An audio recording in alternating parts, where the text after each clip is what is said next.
It was a sunny Sunday afternoon as Bob and Sue set out with their three teenage daughters on a lazy drive down to the beach. Bob was at the wheel and Sue sat beside him, turning towards the back every few minutes to join in the animated series of conversations going on among their daughters. To Bob, it sounded as if they were all talking at once, creating an incessant barrage of noise that just didn't make any sense at all. Eventually, he'd had enough. "Can you lot please shut up?" he yelled. There was a stunned silence. "Why?" asked Sue, eventually. "Because I'm trying to drive," he replied, exasperated. The women looked at each other in complete confusion. "Trying to drive?" they mumbled. They could not see any connection between their conversation and his ability to drive. He couldn't understand why they were all speaking simultaneously, sometimes on different subjects, with none of them appearing to listen. Why couldn't they just keep quiet and let him concentrate on driving? Their talking had already caused him to miss the last turnoff on the highway. The fundamental problem here is simple. Men and women are different. Not better or worse, just different. Scientists, anthropologists, and sociobiologists have known this for years, but they have also been painfully aware that to express this knowledge publicly in such a politically correct world could turn them into social pariahs. Society today is determined to believe that men and women possess exactly the same skills, aptitudes, and potentials, just as science, ironically, is beginning to prove they are completely different. And where does this leave us? As a society, on extremely shaky ground. It's only by understanding the differences between men and women that we can really start building on our collective strengths rather than on our individual weaknesses. In this book, we seize upon the enormous advances that have recently been made in human evolutionary science and show how the lessons learned apply to male and female relationships. The conclusions we unearth are controversial. They are confronting. They are, occasionally, extremely disturbing. But they give us all a solid and thorough understanding of the many strange things that happen between men and women. Why writing this book was so tough. This book took us 3 years and more than 400,000 kilometers to write.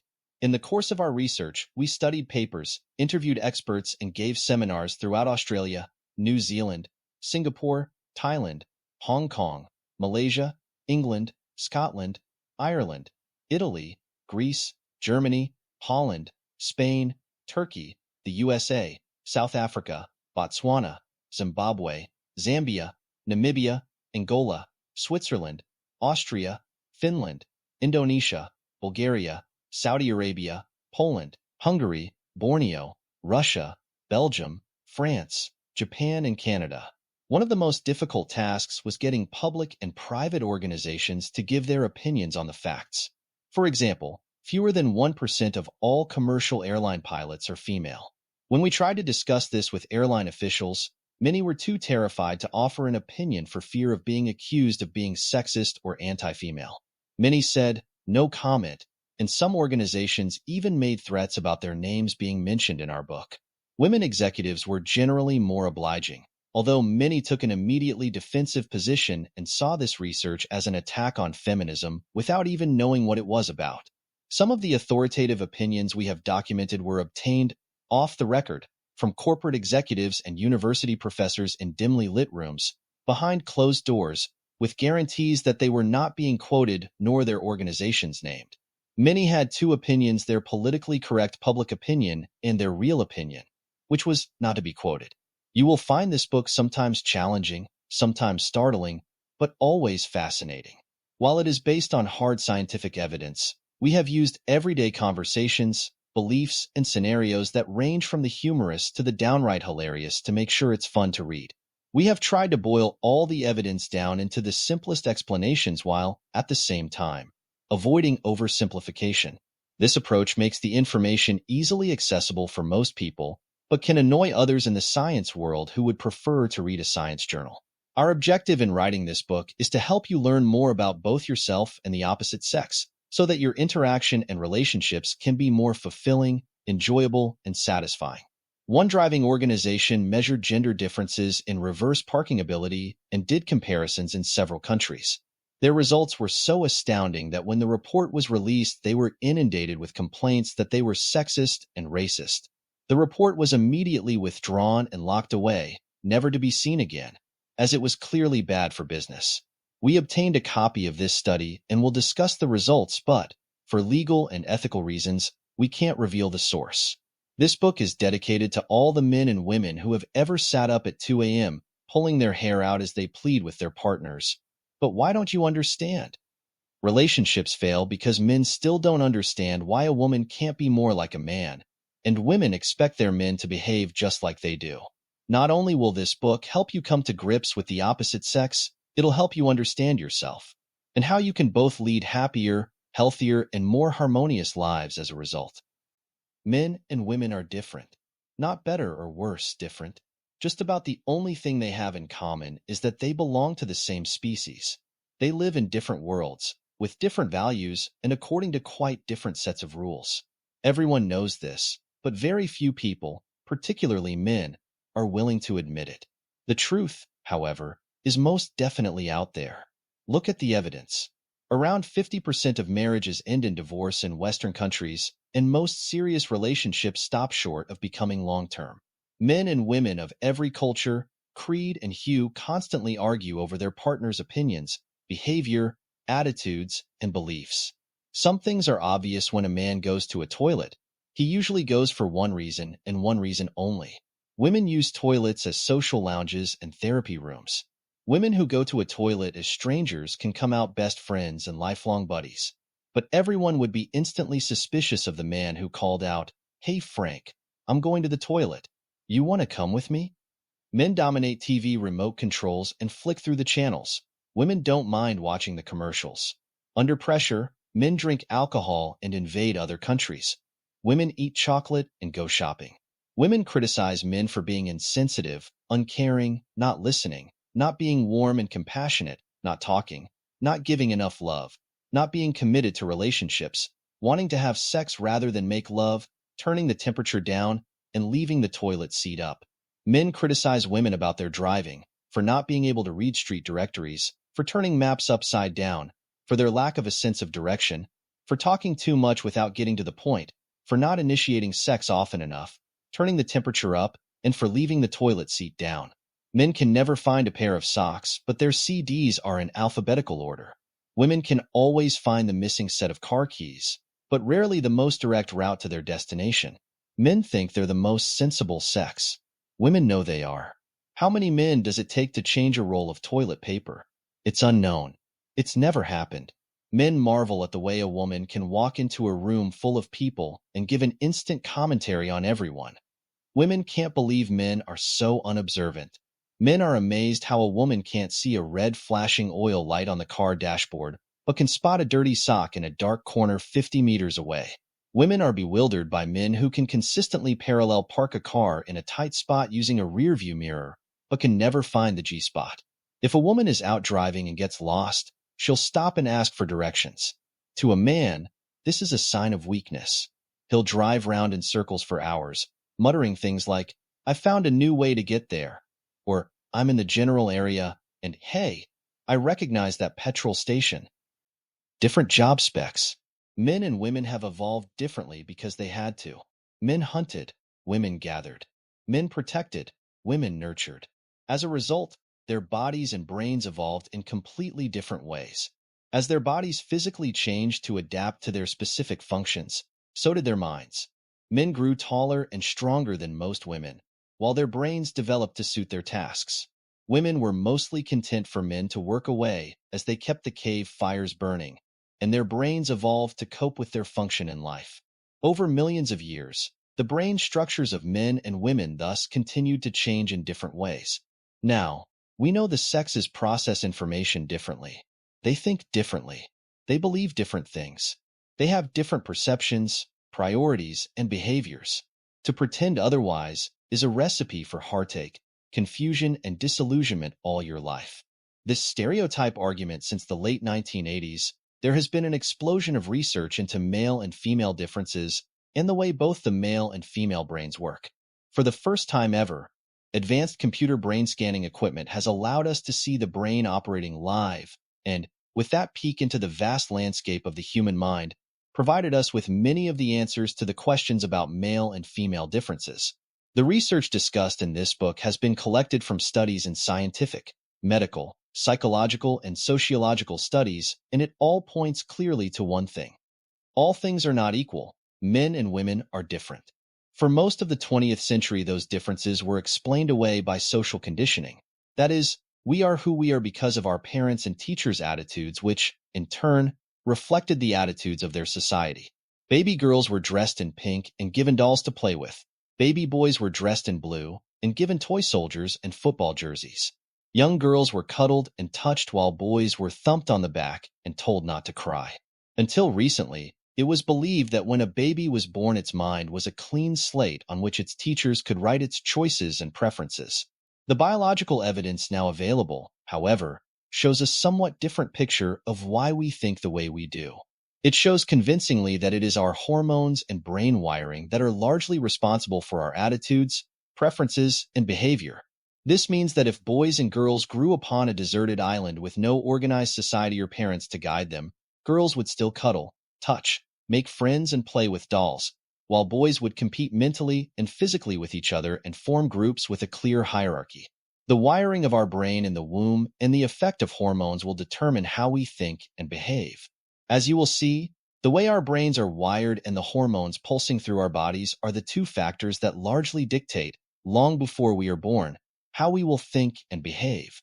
Our instincts are simply our genes determining how our bodies will behave in given sets of circumstances.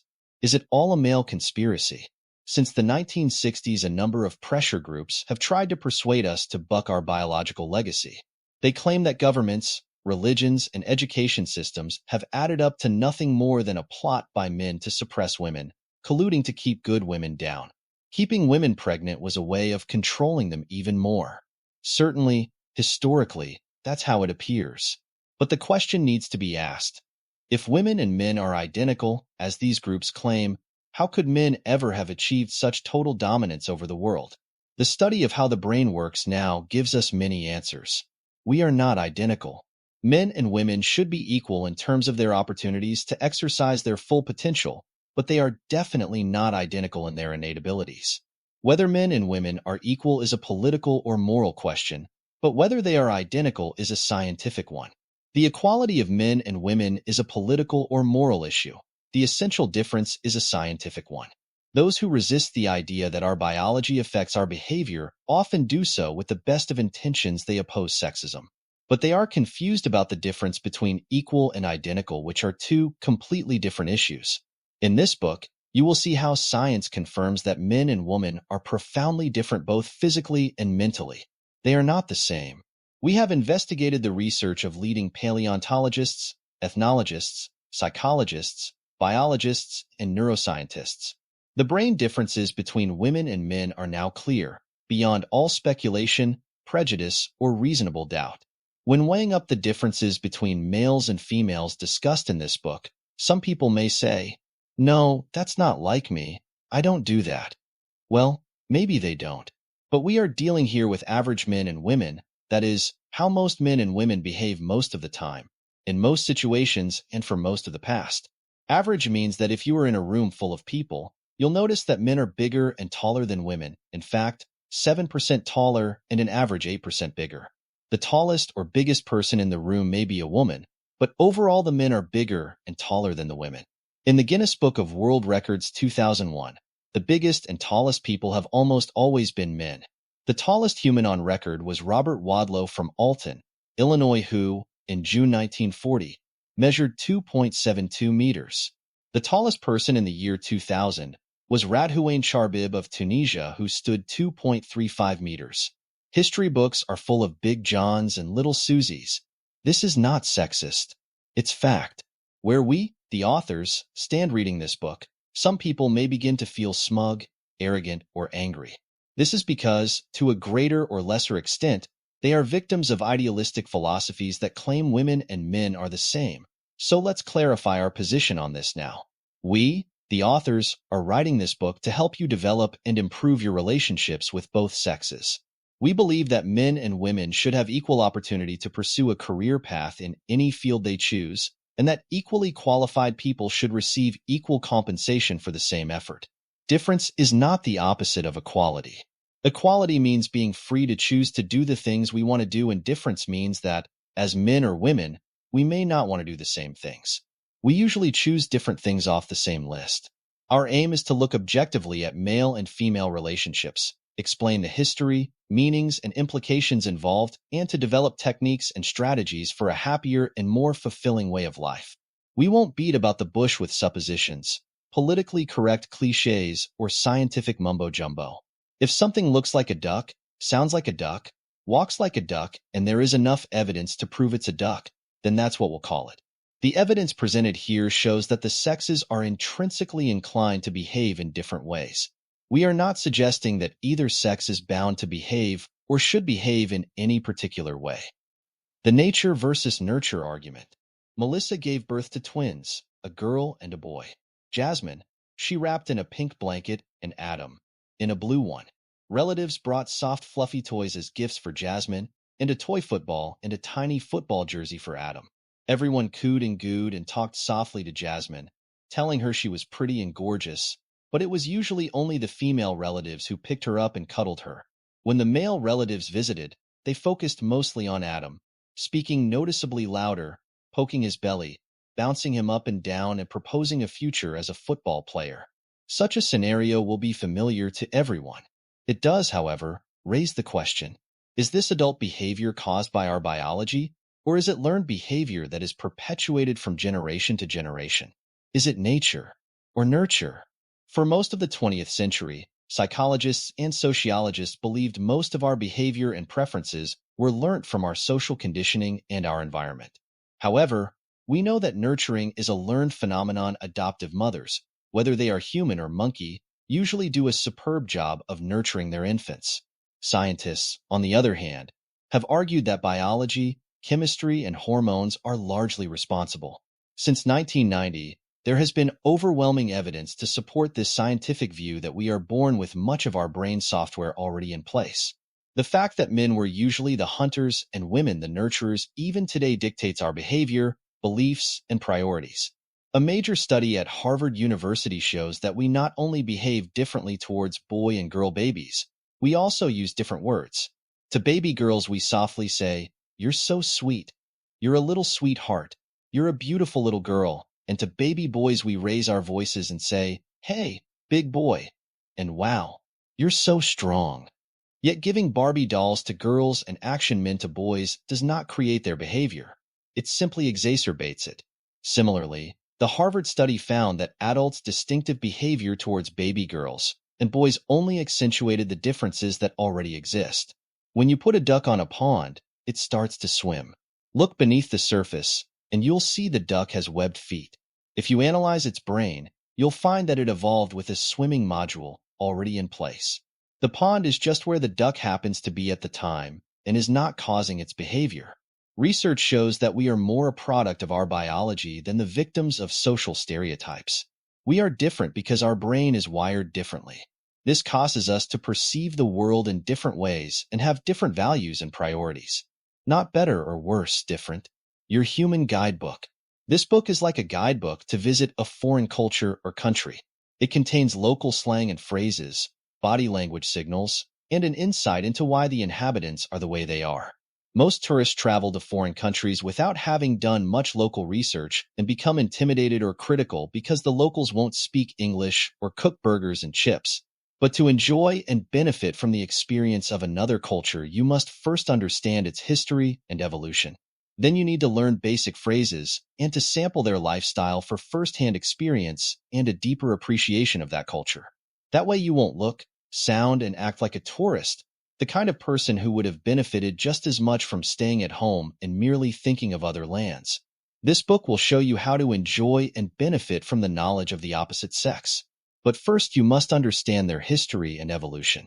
On a visit to Windsor Castle, an American tourist was heard to say, "It's a wonderful castle, but why did they build it so close to the airport?" This book deals in facts and reality. It's about real people, authentic research, actual events, and recorded conversations. And you don't need to worry about dendrites, corpus callosum, neuropeptides, magnetic resonance imaging, and serotonin in researching brain function. We did. But we're now keeping everything as simple as possible to make it easy to read. We deal largely with a relatively recent science called sociobiology, the study of how behavior is explained by our genes and our evolution. You will discover a powerful set of concepts, techniques, and strategies that are scientifically substantiated and appear, for the most part, to be obvious or common sense. We've cast aside all techniques, practices, or opinions that aren't grounded in or proven by science. We deal here with the modern naked ape, the ape who controls the world with mega computers and can land on Mars, and who can still be traced directly back to a fish. Millions of years was spent developing us as a species, yet today, we are thrust into a technological, politically correct world that makes little or no allowance for our biology. It took us nearly 100 million years to evolve into a society sophisticated enough to put a man on the moon, but he still had to go to the toilet like his primitive ancestors when he got there. Humans may look a little different from one culture to another, but underneath, our biological needs and urges are the same. We will demonstrate how our different behavioral traits are inherited or passed on from generation to generation, and, as you will see, there are practically no cultural differences. Let's now take a brief look at how our brain evolved, how we got this way. Once upon a time, a long, long time ago, men and women lived happily together and worked in harmony. The man would venture out each day into a hostile and dangerous world to risk his life as a hunter to bring food back to his woman and their children, and he would defend them against savage animals or enemies. He developed long-distance navigational skills so he could locate food and bring it home, and excellent marksmanship skills so that he could hit a moving target. His job description was straightforward. He was a lunch chaser, and that's all anyone expected of him. The woman, however, felt valued because her man would put his life on the line to care for his family. His success as a man was measured by his ability to make a kill and bring it home, and his self-worth was measured by her appreciation for his struggle and effort. The family depended on him to carry out his job description as a lunch chaser and protector and nothing else. There was never any need for him to analyze the relationship, and he wasn't expected to put out the garbage or help change the nappies. The woman's role was equally clear. Being appointed the childbearer directed the way she would evolve and how her skills would become specialized to meet that role. She needed to be able to monitor her immediate surroundings for signs of danger, have excellent short-range navigational skills, using landmarks to find her way, and have a highly tuned ability to sense small changes in the behavior and appearance of children and adults. Things were simple. He was the lunch chaser. She was the nest defender. Her day would be spent caring for her children, collecting fruits, vegetables, and nuts, and interacting with the other women in the group. She did not have to concern herself with the major food supply or fighting enemies, and her success was measured by her ability to sustain family life. Her self-worth came from the man's appreciation of her homemaking and nurturing skills. Her ability to bear children was considered magical, even sacred, for she alone held the secret to giving life. She was never expected to hunt animals, fight enemies, or change light bulbs.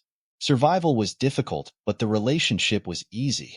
And this was the way it was for hundreds of thousands of years. At the end of each day, the hunters would return with their kill. The kill was divided equally, and everyone would eat together in the communal cave. Each hunter would trade part of his kill with the woman for her fruit and vegetables. After the meal, the men would sit around the fire, gazing into it, playing games, telling stories, or sharing jokes. It was a prehistoric man's version of flicking TV channels with his remote control or being absorbed in a newspaper. They were exhausted from their hunting efforts and were recuperating to begin the hunt again the next day. The women would continue to tend the children and make sure the men were sufficiently fed and rested. Each appreciated the other's efforts. Men were not considered lazy and women were not seen as their oppressed handmaidens. These simple rituals and behaviors still exist amongst ancient civilizations in places like Borneo, parts of Africa and Indonesia, and with some Aboriginal Australians, New Zealand Maoris, and the Inuit of Canada and Greenland. In these cultures, each person knows and understands his or her role. Men appreciate women and women appreciate men. Each sees the other as uniquely contributing to the family's survival and well-being. But for men and women who live in modern civilized countries, these old rules have been thrown out, and chaos, confusion, and unhappiness have been left in their place. We didn't expect it to be like this. The family unit is no longer solely dependent on men for its survival, and women are no longer expected to stay at home as nurturers and homemakers. For the first time in the history of our species, most men and women are confused about their job descriptions. You, the reader of this book, are the first generation of humans to face a set of circumstances that your forefathers or mothers never had to tackle. For the first time ever, we are looking to our partners for love, passion, and personal fulfillment because basic survival is no longer critical. Our modern social structure usually provides a basic level of subsistence through Social Security, national health, consumer protection laws, and various government institutions.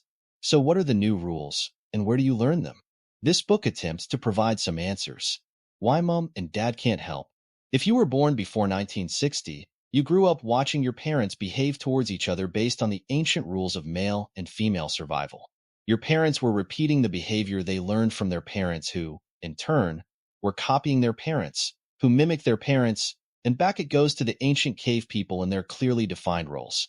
Now the rules have changed completely, and your parents don't know how to help. The divorce rate for newlyweds is now around 50%, and, taking de facto and gay relationships into consideration, the real breakup rate for couples is likely to be over 70%. We need to learn a new set of rules in order to discover how to be happy and survive emotionally intact into the 21st century. We're still just another animal. Most people have difficulty thinking of themselves as just another animal. They refuse to face the fact that 96% of what can be found in their bodies can also be found inside a pig or a horse, or that our DNA is 97.5% identical to that of a gorilla and 98.4% to that of a chimpanzee. The only thing that makes us different from other animals is our ability to think and make forward plans. Other animals can only respond to situations based on the genetic wiring of their brain and by repetition of behavior. They cannot think. They can only react. Most people accept and acknowledge that animals have instincts that largely determine their behavior. This instinctive behavior is easy to see. Birds sing, frogs croak, male dogs cock their leg, and cats stalk their prey. But these are not intellectual behaviors. So many people have difficulty making the connection between this behavior and their own. They even ignore the fact that their own first behaviors were instinctive, crying and sucking. Whatever behaviors we inherit, positive or negative, from our parents are likely to be passed on to our children the same way it happens with all animals. When we as humans accept ourselves as an animal whose impulses are honed by millions of years of evolution, it makes it easier to understand our basic urges and impulses, and to be more accepting of ourselves and others. And therein lies the way to true happiness.